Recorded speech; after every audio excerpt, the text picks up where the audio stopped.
And there you go. It's live.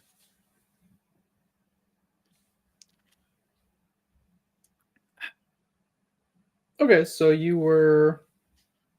Well, hold on. No, yeah, you were right. It just went live. So And I was recording that, Gavin. you were recording? What do you I mean? was I was recording that when you said that I was right. Oh, yeah, yeah. That's pretty. I tell you, you're right all the time. No. I guess you sometimes do. Par for the course. I mean, sometimes we disagree, but I think for the most part, I tell you you're right pretty regularly. Hey, I love that. I love being right on the regular. You got to get it Mm-hmm. somewhere. Sorry, I'm looking for this link. I don't. You try looking in Nintendo. It took a minute to register. It's like, what are you talking about? No, I'm looking on YouTube, trying to make a post to tell people we're live. We're what now? And we are live And we're live on the from the air. International Space Station. Whoa. Share, copy, Paste. paste. Cut. Control C, Control V. Whoa. Hashtag. And we are live. Hashtag. Hey, you know what, Gavin? You know what one of the best parts about doing a podcast over the internet is? What's the best, number one, best part about doing a podcast over the internet? Well, one, Gavin, the obvious answer to this, that's the number one, is the fact that you and I can talk in real time through the magic of buried underground cables. But at least the top 10 is the fact that I can have on my shirt right now tons of cat hair and none of that is visible. No one can even tell. Not a single person. And And if I had the fancy stuff that you had, people wouldn't be able to see my messy room. well, you could have the fancy stuff that I have if you had I don't have NVIDIA. I if don't you had have a it. modern graphics card. I don't. If you had literally the most bare bones of graphics cards, if you went back in time, you don't even have to go back in time. Hold on. I bet you, like, even something cheap, like, if you went and bought a $99 NVIDIA 1060, you could probably get NVIDIA Broadcast to put a background But behind I you. don't. But I don't know how to install that. That's the thing. Gavin, I'm going to tell you right now, have you ever played with Legos before? I have. I didn't You play know a how to build lot a with computer. Legos. If you've played with Legos even one time, you know how to build a computer. Okay. Fair A enough. modern day computer. Fair enough. So am I loud? Am I too quiet? Am I good? Your background is loud. You can hear the background still? No, like just in general, like the background behind you, like this wall with the blind and a bed. It's loud. It's Oh, very loud. yeah. I get. Okay. Yeah, I thought you it's meant you could communicating a hear lot the to me. TV that my No, fiance is listening to out in the living room. no, but hey, I'll tell you this, Gavin. If you had NVIDIA Broadcast, it can do background noise removal as well. So Yeah, and if we recorded on Teams, I'd be able to have a background that blocks my room that somewhat a little messy. Need to make the bed. But I don't. So mm-hmm. Well, I can tell you that this provides much better audio fidelity than Teams. So for sure. You're not wrong. yeah, I have used Microsoft Teams to record things before, and I'm glad that I do not do that very often. Right. I have recorded meetings before for work. We work in teams, obviously. And Right. You work in a using team? I thought you worked individually. well, I am an individual contributor in my team. Mm. Like we don't have like standard work. I'm a project manager, so I just kind of do my own thing on my own and then I report up through someone. So uh essentially I'm not just a floating bean You're not out just a in the cog in the organization. machine. Yeah. I have someone who I can report to when I have HR related issues, like requesting a raise. Ooh. Mm-hmm. I have done that. Hey, Gavin, you know what? You know what other people have requested before? What have other people requested before? They've requested we start this episode. All right. All right. You know? What do y'all think of that?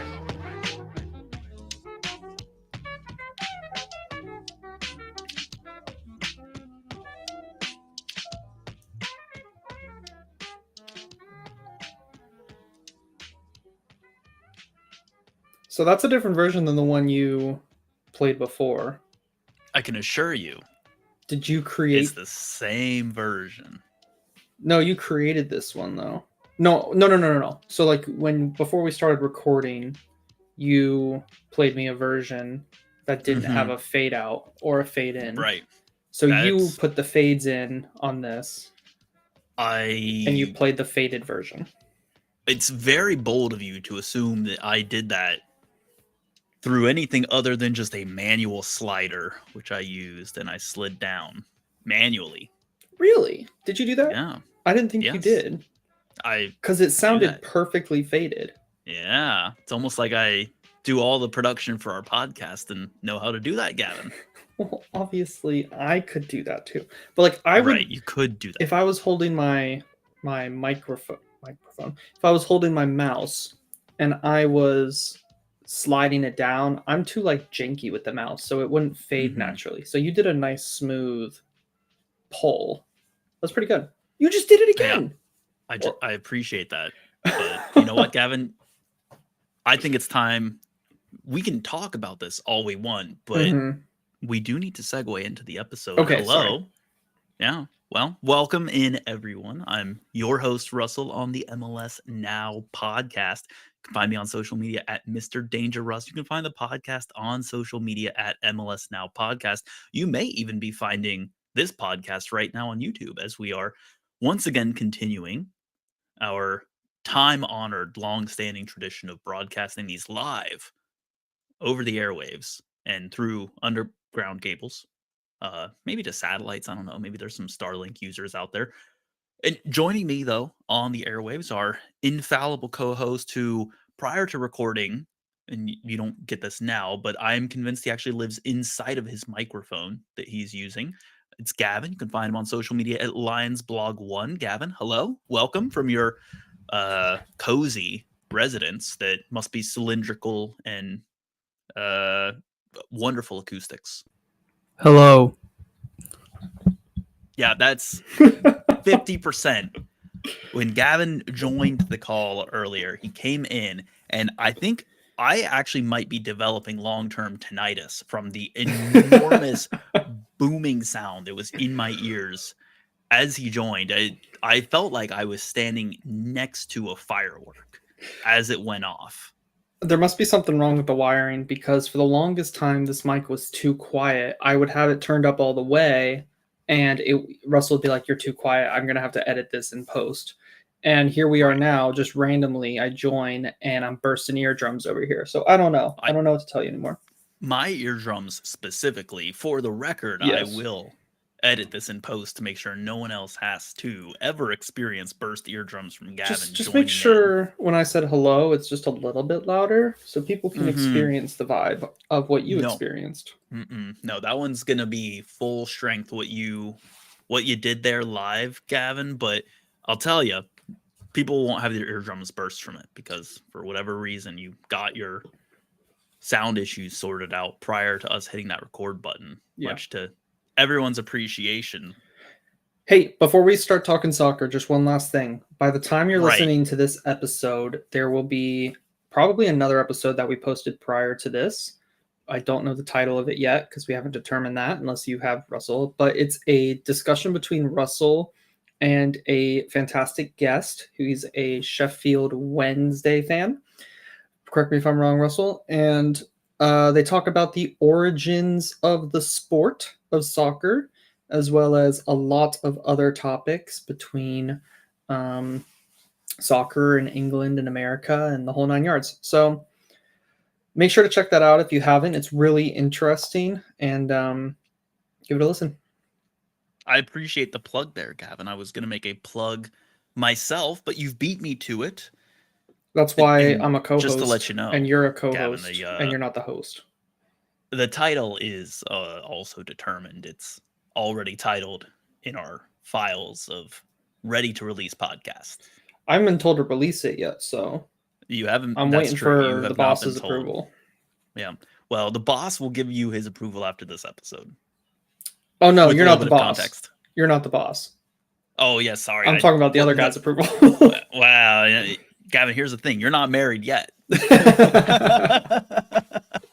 Couple more weeks. Well, hey, Gavin. Before we get into talking about soccer as well, quick drink check tonight. What you got on the tap? Starting with a Angry Orchard. What you got? Tried and true. Coffee ale. Same coffee ale. Yeah. Same coffee ale. I bought a bunch of beer for a get together. Is it called a wedding? No. Before New Year's Eve. And a lot of people canceled. So I had a lot of extra beer and I'm just kind of drinking through it. Every couple nights I'll have a beer because I don't usually drink by myself or alone. I usually just drink socially, but I bought like a lot of beer. So. And a podcast is a good excuse. Yes, a podcast is a good excuse. So I drink with you. Right. Well, Gavin, you'll be happy to know the only time I drink these wonderful coffee ales is with you. Oh, that's why we're buddies.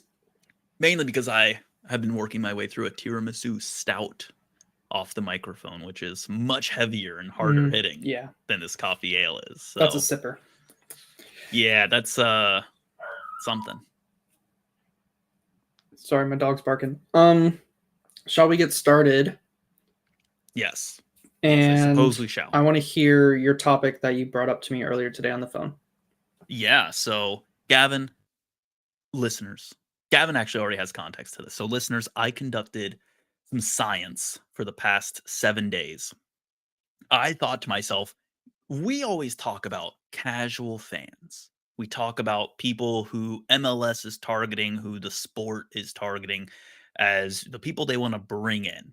And I thought to myself, what would it be like if I was a casual fan? So I cut myself off. I actively seek out soccer content. I look at, Fubo, which I have a subscription to, and I'll watch soccer globally. And I cut myself off from that this past week. I didn't go searching any soccer stuff on X/Twitter. I didn't go searching soccer stuff on Threads. I didn't go searching soccer stuff on Facebook. I didn't go looking for soccer stuff in general. I wanted to see what organically comes to me in the course of the week. And really specifically, I was looking at what organically comes to me from an MLS standpoint.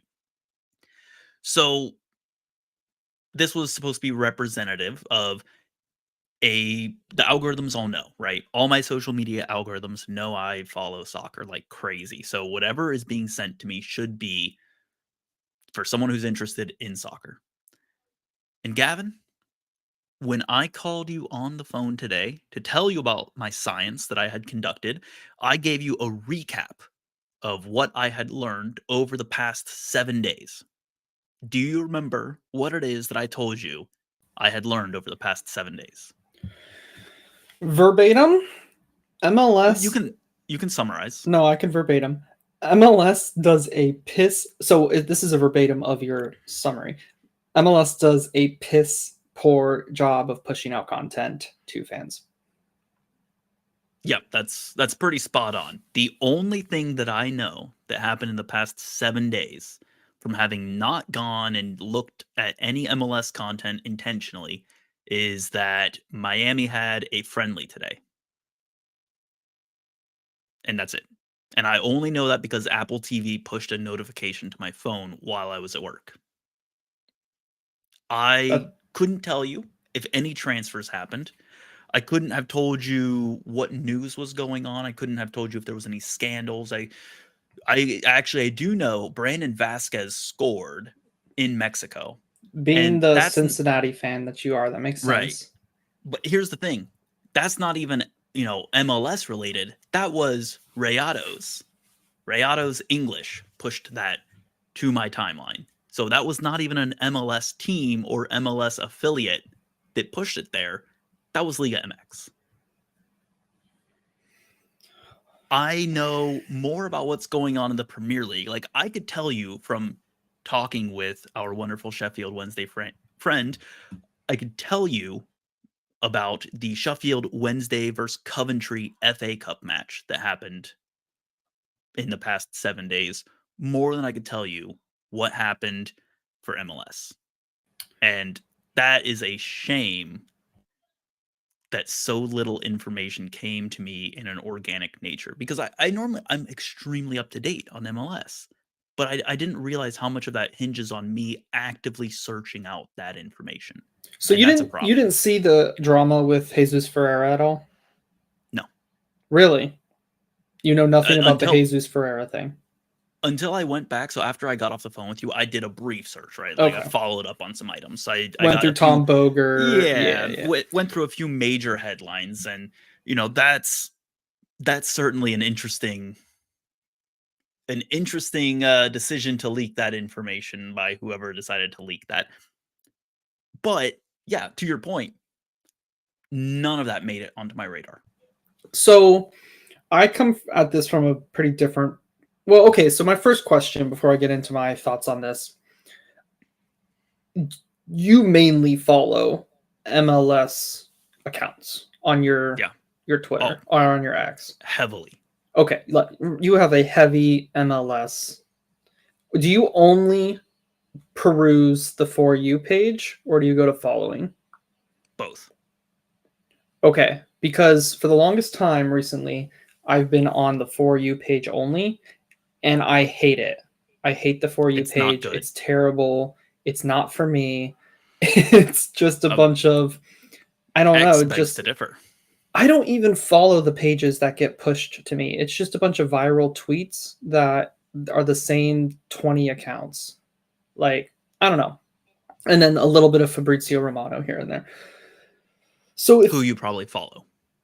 Yes, of course. So I was going to ask, if you're only on For You, I would understand that. But if you're on For You and following, then obviously that's a problem. I don't typically actively seek out daily MLS news, as you probably can tell, because I don't go in the group chat. I don't necessarily go to MLSsoccer.com every day or The Athletic every day. I kind of just, whatever pops up, I react to it, I talk about it. And then a few days before, or the day of really our recording, earlier in the day, I will do what you did today and go and look through the past week and summarize and learn of what I may have missed. I probably need to be better about going and looking. So I agree, MLS doesn't do a great job. I had just never thought about it in the context that you're thinking and talking about it now, that MLS is terrible at pushing out content to its fans that people want to talk about. Yeah. Because I thought that was a really interesting point that you brought up earlier, is like, not necessarily that they're not pushing out content, because they are. It's the engaging content piece of it. Yeah, that's, for me, the biggest disappointment over this week. And here's what's maybe even more disappointing, Gavin, is I don't feel like I missed anything. I mean, there was no now, granted, we're in the off season, right? There's less going on than once the season gets underway. There's going to be matches to talk about. There's going to be a lot more in the way of social media posts and all that. But there was, and still is, so little in the way of engaging news cycle content for MLS, in the way that for the NFL, for MLB, even for NHL, for NBA, all your major sports, even in the off season, there are talks. There is organic content out there, and that just doesn't exist for MLS. And I recognize that, yes, those are huge, enormous talking point sports. There's generational interest in them. And a lot of these syndicated networks talk about them because that's what their viewers watch. However, if I want to learn about MLS, Gavin, where am I going? I'm going to probably Tom Boggart, Matt Doyle, Weeby. Where else? Podcasts that people put out. Us, yeah. Yeah. Extra Time, us. That's where you're going to get your news. A lot of times I go to MLSsoccer.com just to see like what's happened officially, and then I go to those other names you've listed to figure out what hasn't officially happened, or maybe we don't want to share officially has happened. So yeah, I'm not sure what the issue is. Maybe the issue is just we don't we don't have a very like engaged audience, I guess you could say. Like, is it the audience's fault, or is it the people? We don't have enough people drumming up talking points and interests, like multiple media heads talking about it that are widespread media. So like we have our own little bubble, right, where we have so many listeners, and then there are other podcasts that have so many listeners, but the widespread ones are Extra Time. And at times, that ESPN show that I don't remember the name of that had Hercules Gomez and some Salazar on it, right? What else is like widespread? Is the issue that we need more of those? Maybe. I mean, when you think about where you get content and stories and discussions, you get what? Local talk radio, right? You get like those local ESPN stations that will talk about various sports teams in each city and each market, what's going on there. You get Sports Center-ish. You get the local news segments that people turn on at night. So whether that be over the air or local channels, they might have a segment in there as well. I mean, it's not like we're saying you have to go buy slots on I pick your poison. Like, you don't have to go buy slots in like the Super Bowl to advertise MLS. But there's not there's not discussion outside of it, and I can't even say it's a full discussion within the Apple ecosystem. So there was discussion around the Jesus Ferreira thing earlier in the week. There was a decent buzz on that, but it's not a daily thing. Whereas with the other bigger sport organizations, you feel like there is daily or 4 to 5 times a week news to discuss and react to. In MLS off season, especially, there are dry spells. Even during the season, there are dry spells. I agree. And so, is it that we as a collective don't find? I know there was a lot of discussions when Apple came about finding those stories and then presenting them in the right way. So like Bernard Kamungo, that was a big story, right? And how he got to where he is in his career now and his upbringing. That was a big story that was talked about. So like that was a good thing that the league and Apple did. You have to make a story out of every single little thing that you can, that I feel like the other leagues do well, or at least at some points other leagues do well. And MLS media, it's not even necessarily MLS, but MLS media doesn't do as well. Yeah. Let's use the Jesus Ferreira example in literally any other sport in the US. If the transfer of a player was blocked by the league for any of the other major sports in the US, that would be all over every single news media outlet. Everyone would be talking about it.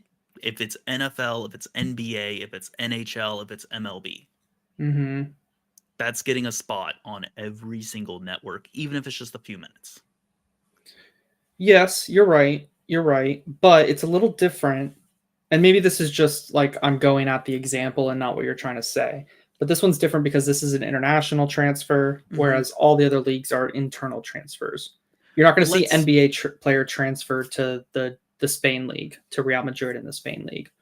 There's a robust European NBA market. Let's say that someone was blocked coming into the NBA from another country because of where they were coming from, but it was like a really, rising star talent. Okay, so like Luka Doncic, let's say he was blocked. Yes, I agree. We got a couple comments real quick. Alex Trin, Sounders could sign Musovski in free agency. Did you see that? Yeah, I saw that when rumored. I was researching it. Yep. And then Sounders did sign Pedro de la Vega.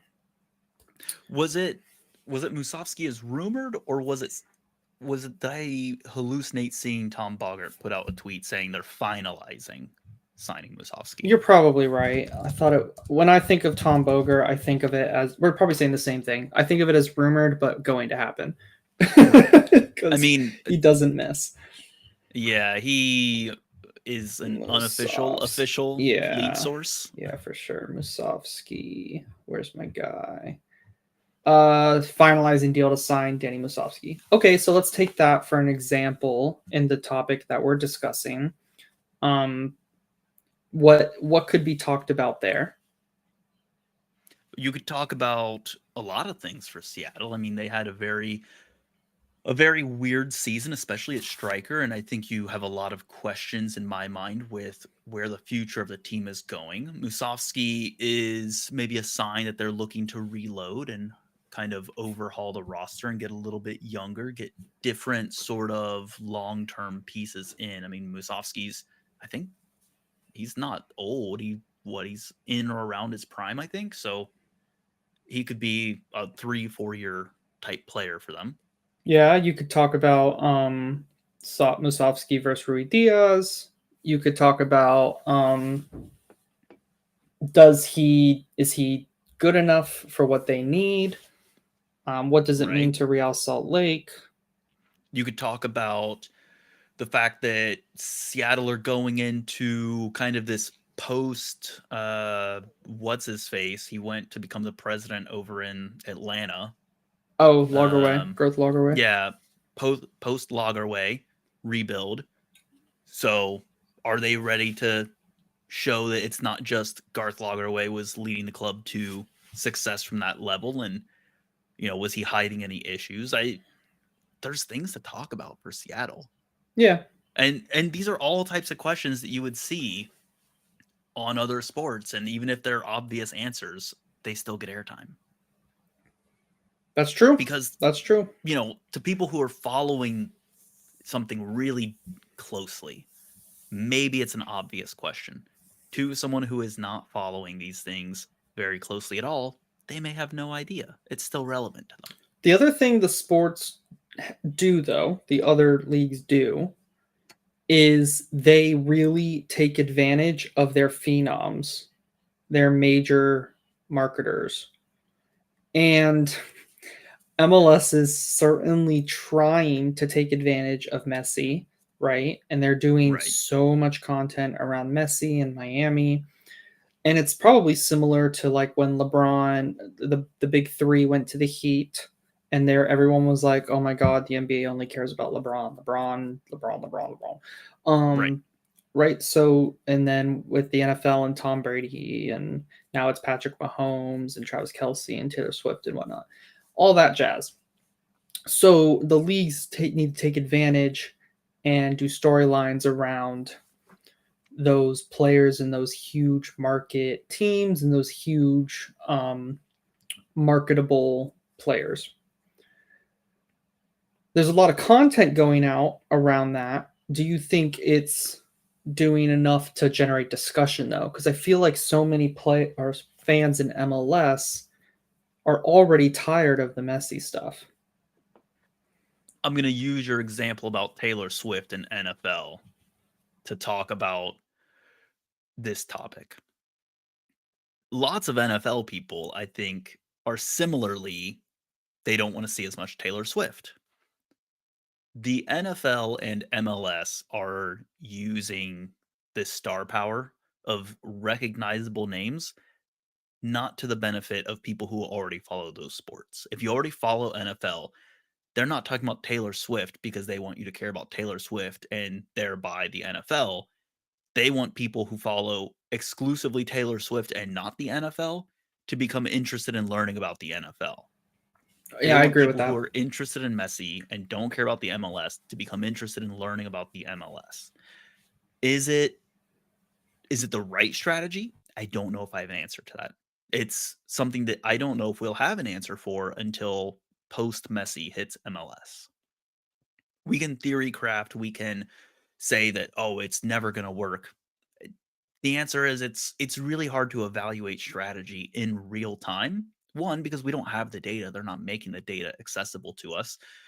And two, I mean, unfortunately, you have to see the strategy through to be able to evaluate it. There's no way to really know without results on if any strategy is working. And that's true of business, it's true of marketing, it's true of any plan in general, is until you start to have some results and see some long-term information, you can't say whether or not it worked or not. Do you feel like we do a good job? Like, I'm looking at MLS's website. Vancouver Whitecaps signed Tristan Blackman to a contract extension. I Sure feel did. like we would maybe We give a lot of attention to Whitecaps, but that might just be because I like Whitecaps. not them specifically, but like I feel like we at least, I don't know, we graze over it a lot of times. We'll say like, oh, Tristan Blackman signed a contract extension, and then the big things we'll hit on. Right. We have that privilege as a fan-driven content that is not getting a paycheck from MLS. True. We are not instructed to follow a specific script or strategy. We can talk about things that we find interesting, and I will admit there's probably even some bias in our part. We probably minimize how much we talk about Miami just because so much gets talked about already.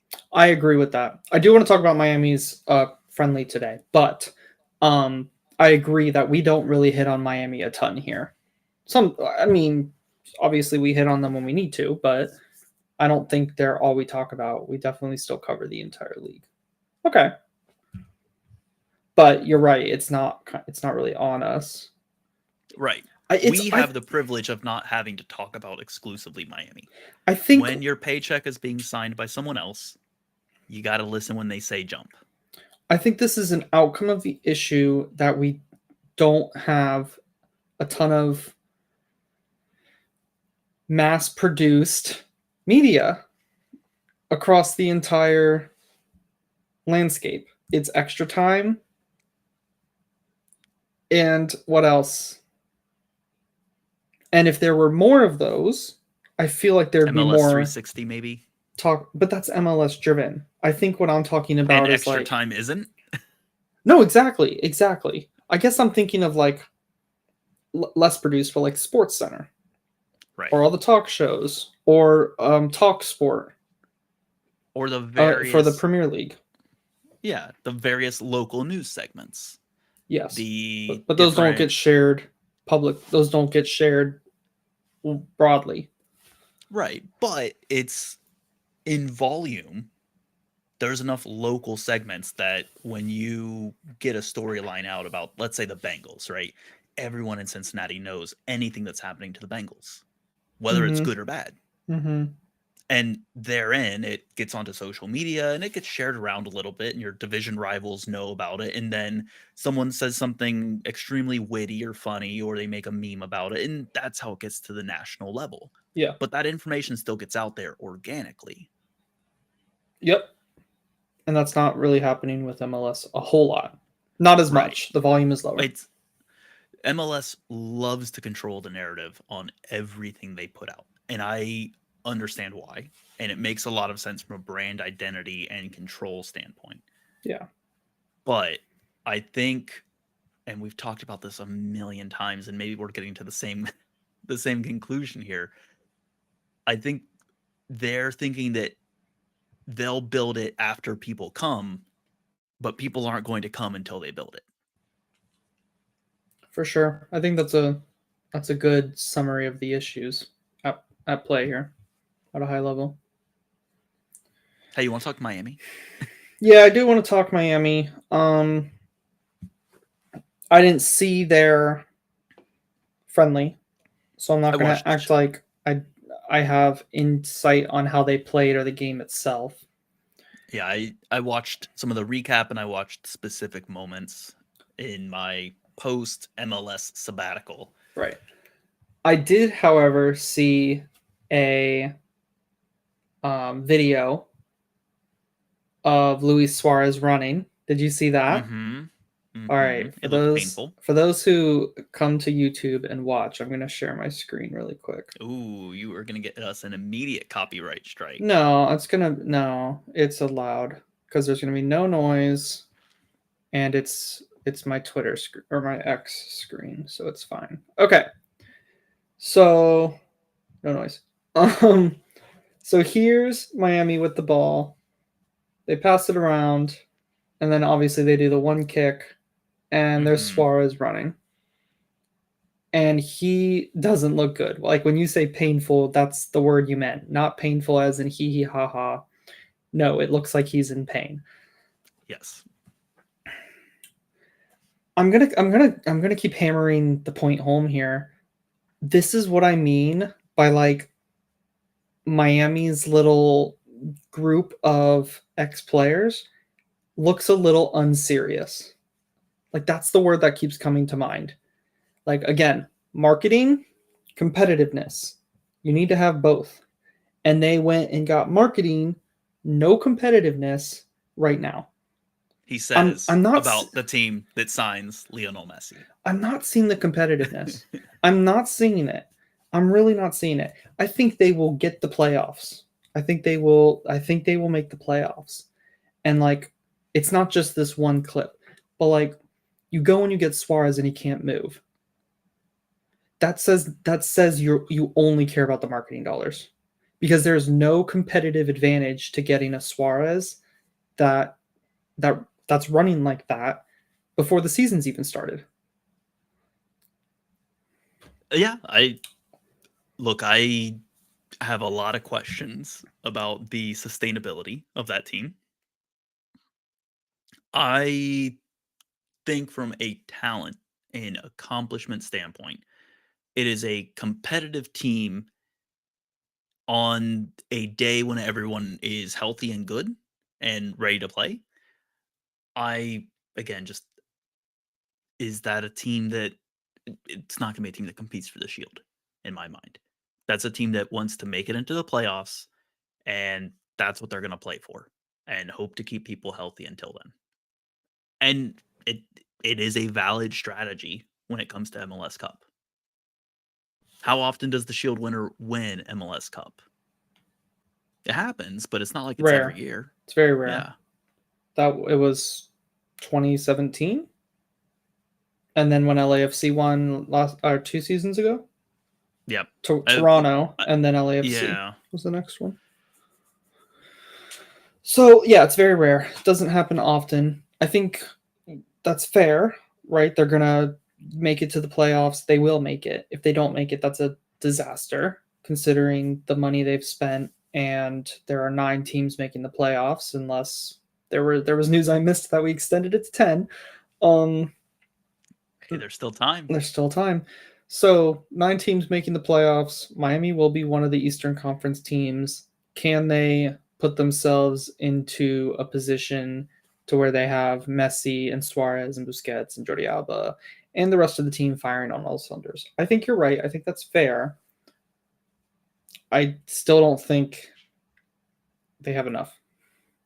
I don't know if they'll have enough by the time the season rolls around. Yeah, the rate at which they're losing players. They, like we talked about, they lost the player they could not lose. So yeah, they lost Facundo Farias, and then I think Benjamin Kormaski is out for 2 or 3 months now with a sports hernia. Yep. And they still have how many more preseason friendlies before they even run into Champions Cup? Right. So this is where I'm thinking like this just looks unserious. Looks unserious to have these players and then our league is pushing them heavily, and then they're potentially going to burn out very quickly and not win games. Potentially. So, potentially. It's we have to entirely see. possible. They could go and win the Sports Shield. I don't know, and I'll look like an idiot, but they're not going to. Right. But... Yeah. So, okay, that's all I wanted to say on them, really. Okay. You're right. I think that's probably enough about Miami. Yeah, that's enough. We can only rely on the algorithm to do so much. I don't know if we talked about Messi more than 5 times in that conversation. So good work, us. Go us. Really good restraint there. You're right. Go us. Wanted to hit on this tweet as well. Can I? I'm gonna share my screen again. Okay. All right. Hey, as long as it's not a video. No. We're this not one's at a risk real for tweet. This copyright strike. Where'd it go? Why is it? Okay.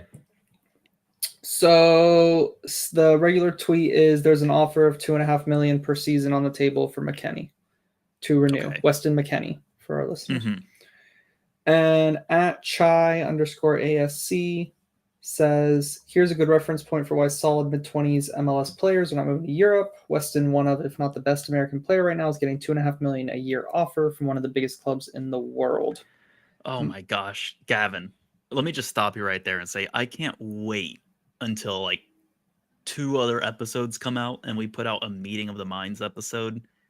Did you guys talk about this? Yeah, we talked about this exact topic. Like this tweet? No, not this tweet. This topic was 2 weeks ago we recorded this, just to, really to date this. I mean, okay. We have a backlog of content to release at this point. But we talked about this with Maddie and Tim, and I don't think we realize, because the Premier League does this thing where they have these enormous wages, like truly huge wages. Look at like your average star whose salary is getting put out there, and they may not even be they're not even like your Haalands. Haaland is making what, 800,000 a week out there. Your typical like squad players, like Eddie Nketiah for Arsenal, is on like 100,000 a week. Mm-hmm. He's not even a nailed on starter. That's over 5 million a year, which is absurd when you compare that to the rest of the world, where Lucio Acosta last season was not making that much, and he was the league MVP. Right. Yeah.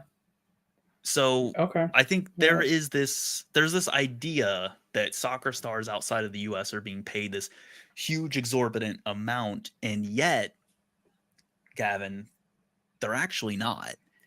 In fact, MLS pays on average quite well. If you're a TAM player, you're making more than a lot of players are in like these, say, like the Eredivisie or the Portuguese league, or even some of the Ligue 1 teams as you get further down the table there. So then, would you argue that MLS, if MLS loosened its restrictions and raised the salary cap, could compete on a more global scale for higher caliber players? No.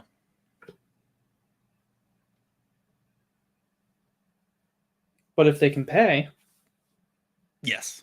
You think it's down to the League of Choice thing? Absolutely, yes. Okay. Think about it, Gavin. The Saudi Arabian League can pay. Why hasn't every single player under the sun gone there?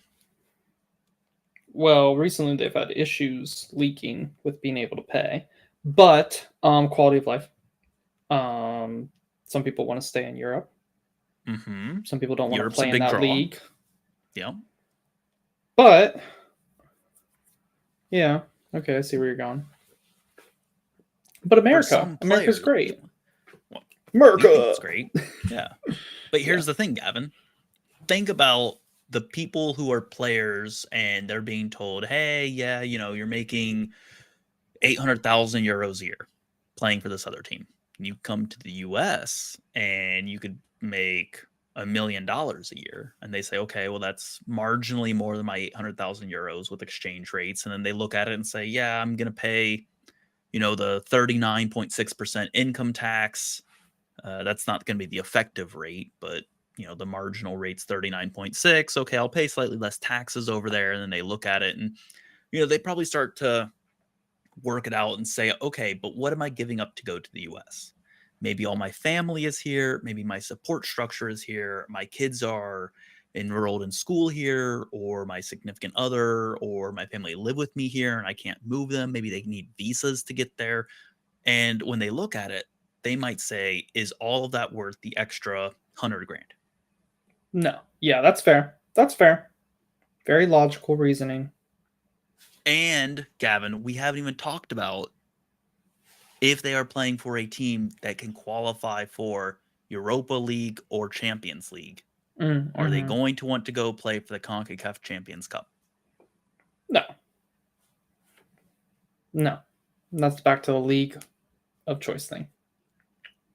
So, okay, well then maybe we'll just leave this topic for I think it's a great topic. Future episode listeners. I'm glad you brought it up. I think it's spot on. I think to your point, there's a ton of reasons. Like, I think Miles Robinson was probably referenced in there, right? Yes, he was. Yes. Yeah. So, and that's a great point. What leagues are signing Miles Robinson as a starter? Not any league that is going to pay him more than the 1 point whatever million he's getting from Cincinnati. I could see him starting like the Netherlands, not at like Ajax, obviously, but I could see him at like a more mid-tier club. And the average salary spend at that level would be like 390,000. And if he was paid 1 point, no, for the average squad pay is like 390,000. He might be the highest paid player on the team though, if they paid him that 1.6. Yeah. And that doesn't happen for a defender. No. And he's not the quality defender to make him the highest paid player on the team. Yeah, would he be the best defender in the Dutch league? No. Then why would you pay him like the best defender in the Dutch league? Yeah. He has a lot of value in the US. And that's characteristic of domestic players in a lot of leagues. Right. Yeah. I'm going to move us to yet another topic, and that is the Jesus Ferreira thing. And I had one more tweet I wanted us to look at that I saved, because I thought this one just sums it up really nicely. Because there was a lot of, I know you were on sabbatical, but there was a lot of back and forth on the Jesus Ferreira thing. Like, oh my gosh, the league blocked this transfer. There were people saying that's a good thing because of where the transfer offer was coming from. And then there were a lot of people saying that's a bad thing. The league is not allowing players to leave because of politics, essentially. And that we just need to keep politics out of sport. And the league shouldn't be blocking transfers for anybody. And so this dude, I think, sums it up perfectly. At AJ Yerkes. Last time a high-profile American was in Russia, we gave up a Russian arms dealer to get them back. No way we get involved in that. I think it is that simple, right? We had the Brittany Griner, I think is her name, situation with the WNBA. Why would we ever risk that situation happening again as a country and as a league? Why would you jeopardize the safety of your players? Our league has a responsibility to safety of our players. And even if the player approves it, even if the club approves it, which I believe both did, sometimes someone has to come in and say, no, we're doing this for your safety. Because if something goes wrong, MLS looks like the bad guys. Right. That's an interesting take. I have a lot of thoughts on this specific topic. And I think I don't want to make it sound like it's a both sides type thing. I have different angles that I view this from in different lenses. So from a risk standpoint, I think you could look at this from a financial risk standpoint. is that club under sanctions? Are they going to even be able to get the money to MLS? If that club is on a list of, of non-approved entities, if you're not even allowed to deal with them financially, it makes sense in that case to block it. I don't know if I 100% buy that because let's be honest, I think we all know there's plenty of organizations that are US based that are still doing various businesses with Russia, and there's always an exception that you can broker or some exemption that you can get under some, I'm sure, unknown clause. Maybe that's a little bit cynical and skeptical, but I think when you have that level of political connection, you can get what you need expedited and find some sort of workaround for it. From a reputational standpoint, maybe the MLS doesn't want to be seen doing business with Russian organizations, but if that's the case, then why are we over playing friendlies in Saudi Arabia? So I don't know if I buy that it's a reputational thing either. I think the tweet about it being a similar, maybe political driven, especially in the light of Brittany Griner, might be the most reasonable. It's one that I honestly hadn't considered. I had a lot of questions as why they blocked this initially, just from you could find any other reason for it, right? But honestly, the idea that maybe this is someone stepping in, especially from like a State Department level, saying, no, we're not sending another prominent, quote unquote, prominent person from the US to be an athlete in Russia. We don't want anything either real or perceived as real to be used against them, where we would then have to make some other concessions. I have a hard time refuting that one. That's a fair take. That's why I picked it, because when I found it, I was like, oh, we have to talk about this, because there's a lot of back and forth on this topic, and I think that's the one. I think that is like, there are obviously other reasons that you just outlined, but like, when it is all said and done, the last time this happened, we traded the Russian arms dealer guy for the basketball player. Right. I would not be surprised if there were other American athletes, citizens, etc., making trips to Russia, working with Russian organizations. Would not surprise me at all. No, isn't LeBron super connected to China? I think so, yeah. I'm pretty sure I've heard that, to where LeBron is very closely connected with China, and he makes trips over there and business deals over there and whatnot. Isn't Dennis Rodman like a guest of Kim Jong-un? Is he really? Yeah. I've never heard that, but that's pretty crazy. I wouldn't put it past him. So, yeah. Okay, what else do we got?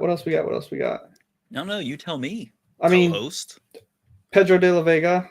We didn't actually talk about him, but that's a pretty big signing for Seattle and the league. Did you do any digging on that one? No. I'm not gonna lie. I looked at so little MLS on my experiment that when you started to say Pedro, I thought you were going to talk about Pedro Pascal from The Mandalorian. Oh, I haven't watched The Mandalorian. Gosh, Gavin, how would you do this to me? I'm sorry. I'm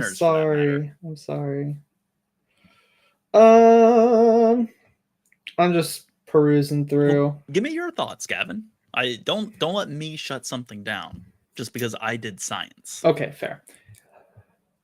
I think he looks like a really good Ladero replacement for Seattle. I think he's going to be a breath of fresh air. I think they've needed someone who's going to, in the attacking third, get on the ball, dribble with it, and then be able to make that deadly pass. Whereas I think Ladero is more of a passer. Tell me if I'm wrong. He's not much of a dribbler. He's not going to dribble it, from left to right across the pitch, put a pass through or stick it in the back of the net. Ladero used to be able to do that. I think he's now, in his older age, turned more into a pass it 1-2, make a small run here, but and he'll press. I think Pedro He's de la a Vega, facilitator. yeah, facilitator. I think de la Vega will be extremely important to the likes of Jordan Morris on Seattle, and Leo Chu. I think he will help facilitate and get both of those players into better positions and getting more goals for next season. So I'm pretty excited to see how he does for them, and I just can't see a scenario where this transfer goes wrong. I remember with Evander, I remember thinking something just doesn't fit right here. You know, you watch his highlights and it's like, I don't know if he fits Portland's whole entire vibe or system. And I think Evander did okay, but I could see De La Vega hitting the ground running.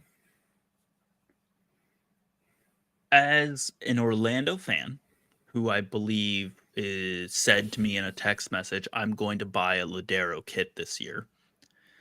Did I say that to you? You did now. It's on the recording. It's official. I definitely didn't say that to you. So, question for you then. Yeah. Are you still happy with the Ladero signing, seeing that Seattle has gone out and, in your words, got a player that fits that mold better? So, for one thing, Orlando City don't have the DP slot to host a Pedro de la Vega. We have to get a restricted DP because we have the 3 under-22s. So if we had a DP slot, I'd be like, are you kidding me? I wish we would have gotten Pedro de la Vega. I agree with where you're going with that. But we have restricted DP, whatever that means. Basically someone who's not making more than a max TAM salary. Yeah. I want a starter over Ladero, personally. I don't want Ladero to be a starter. I don't want to rely on him. I think it would be really bad management to rely on him for the whole season. I'm okay with starting the season, relying on him as a starter. But come the May transfer window, I really, really, really want someone else in there. And it's nothing against Ladero. I think he's a great player. He's had a lot of injury struggles over the last few years, and it's a really long season. We're in CONCACAF Champions Cup again. And I would prefer to have a number 10 in, a starting number 10 in for Champions Cup run. Plus, there's rumors we're going to lose Duncan McGuire. So I was going to ask about that, actually. So there's some business to be done, it looks like. Do you want to talk briefly about Duncan McGuire? I hear that Sheffield Wednesday has had 2 offers that they have submitted and have been rebuffed by Orlando. Do you think that Orlando will sell McGuire ahead of the season and or into the summer? My guess would be that they hold him until the summer, when I think the market will be hotter for him. I could see the summer. Orlando I'm going to text that Sheffield guy immediately after you give me this answer. I don't think Sheffield Wednesday will give us the amount of money we want. How much are you asking for him? There isn't a fee that has been labeled, but I doubt it is within the price range. I think we will want close to double digits. Maybe even double digits. That's zesty. Yeah, and I don't think one season? Yeah. And the reason I say that is because he has all the prerequisites to succeed.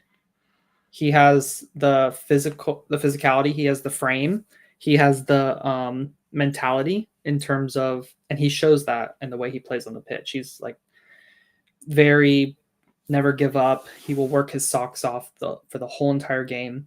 He really does have amazing movement. If you just watch a game of him in person, watching his movement is just a sight to behold. It's really impressive. Some of the best movement I've seen in a striker. And so his off the ball movement is insane. And I remember when I watched his college footage, I was like, wow, his movement is fantastic. And so he has that in him as well, and he can get the ball in the back of the net whichever way possible. He's just based on his movement and his striking ability, he can get the ball in the back of the net. So he has those prerequisites that you can build off of. And so I think that's why he's already getting scouted. I think that's why Midtjylland in Denmark are going after him. And then there's also the rumor that Blackburn Rovers are going after him and Sheffield Wednesday. Well, I would imagine that the Denmark team would be out, personally, between Sheffield Wednesday and Blackburn, considering the financial resources available to those other two teams. I mean, look, Sheffield they're still a championship team. And last time I looked, they were sitting in 23rd. So they need some proven goal scorer, especially because I was watching Sheffield Wednesday versus Coventry. I recognize this is the MLS Now podcast. I was watching Sheffield Wednesday versus Coventry for the FA Cup, which could be what the US Open Cup is if we ever got serious about it. But don't get me watching started on that match. Yeah, I was watching that match, and I watched some of the players, and I messaged my buddy, and I was like, you guys could and should have like 3 goals if any of these brilliant chances got finished. And they just didn't. They had the build up for it. They had a player in the right position. Well, it makes sense they're looking for him because he can get the ball in the back of the net. Yeah, so that would be interesting. I mean, again, championship teams, almost all of them are unsustainable spenders. It's emblematic of championship teams. I think all but 3 of them in some of the most recent financial disclosures were operating in the red, spending way more than they take in. So making a splash isn't out of the question. Yeah. Especially if they want to stay up in the championship, because there's a pretty big financial gulf between League One and championship teams. Yeah. Some other quick hitters here. Stipe Biuk. This has been the English FA on the MLS Now seriously podcast. Stipe Biuk. Remember how we said, "Oh, is he going to replace Vela?" Remember how we said that? Sure hasn't. He's been loaned out. He's been a complete dud. Mm-hmm. Minnesota United have made a couple moves. They got a center back, Eriksson. I'm not going to pretend I know anything about him. They got a midfielder. No. No, Christian Eriksen's not a center back. They also got a midfielder, Harvey. And they got no. But they did get Moses Nyman from DC, or former DC United player Moses Nyman. I think he left DC and now is back in the league. I see. How's their coaching hunt going? Haven't heard anything on that front. All right, Jurgen Klopp confirmed. Wouldn't that be insane? That would be the most ridiculous thing.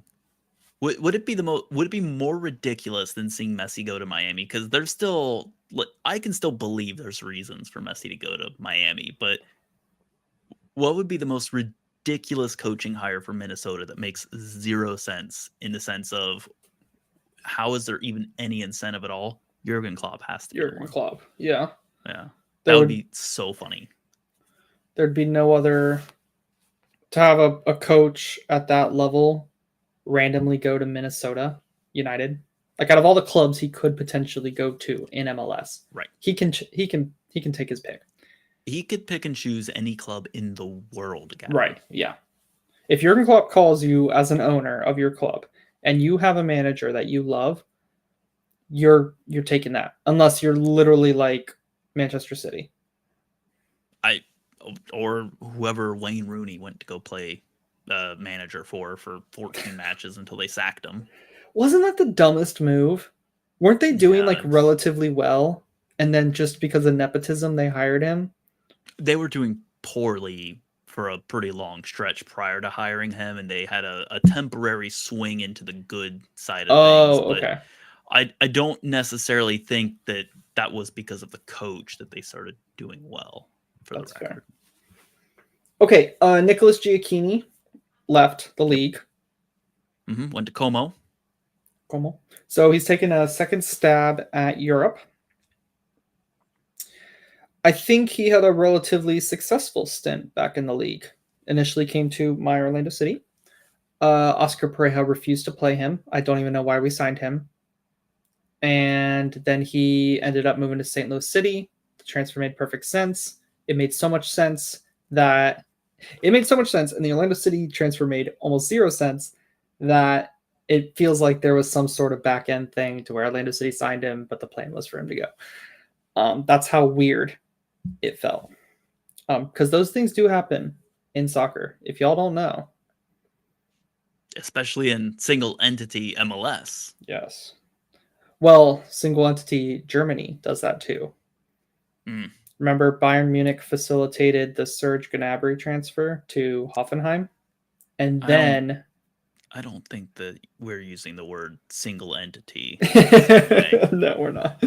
More like insert Princess Bride meme here.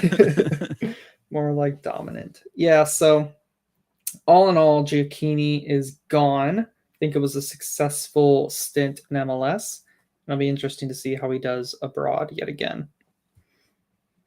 Wish him the best. Absolutely. I think it's always a good look. I want to make this a closing topic. Yeah, okay. Unless you have anything else to talk about. I think it's a good look, personally, when players leave MLS and do well in other leagues.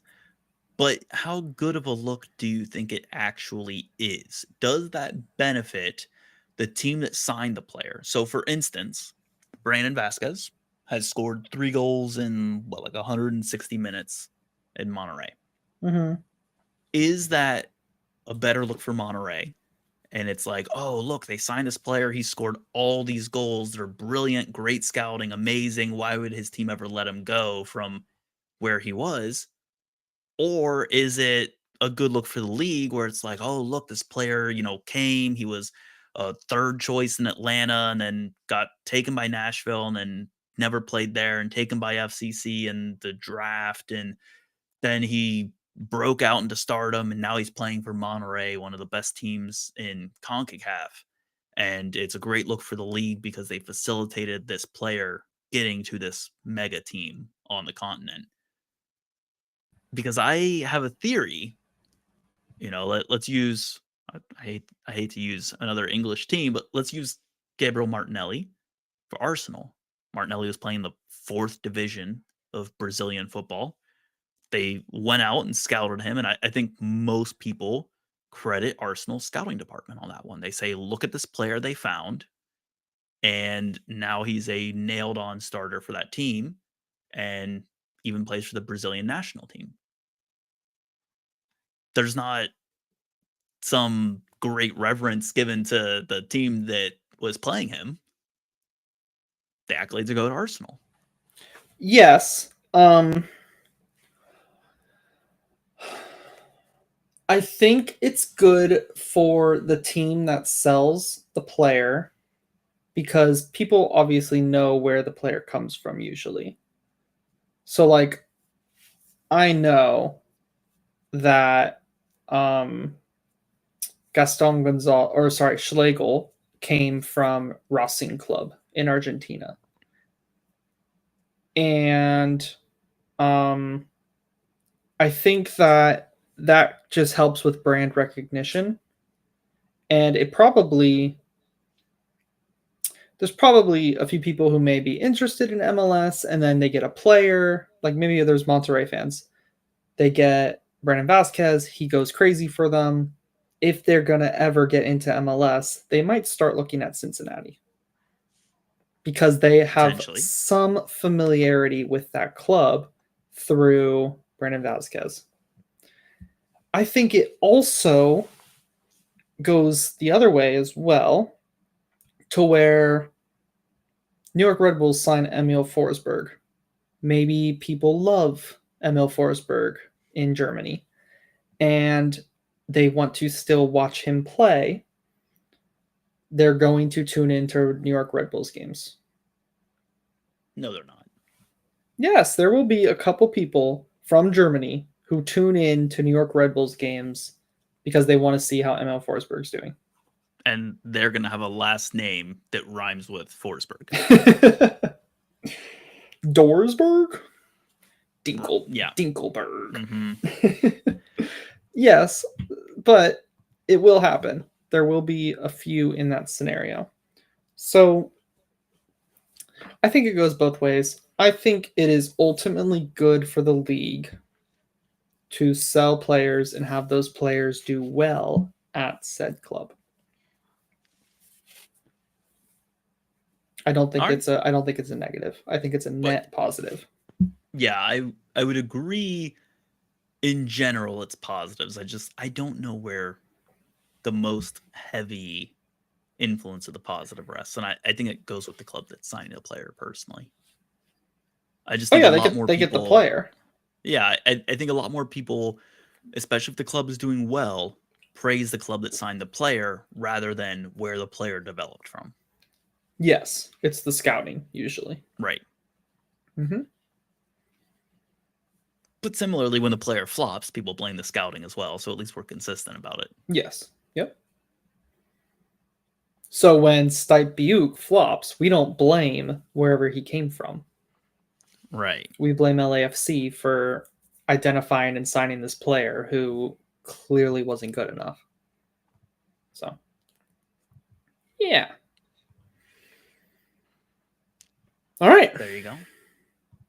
I think what do you we're say, good. Gavin? I think we've done good for another week of MLS news with no headlines because there's no media interest. Yeah, it's a tricky one. It's a hard, thankless job we do here. It is MLS thankless. Now podcast. Yeah. No, it's not thankless. But, hey, we have nice fans. But you know what, Gavin? I want to say thank you. And of course, I want to say thank you to all the listeners as well. We appreciate everyone who continues to tune in, everyone who showed up here for the live recording tonight. Of course, special shout out to Gavin for showing up to record with me as always. Thank you, thank you all.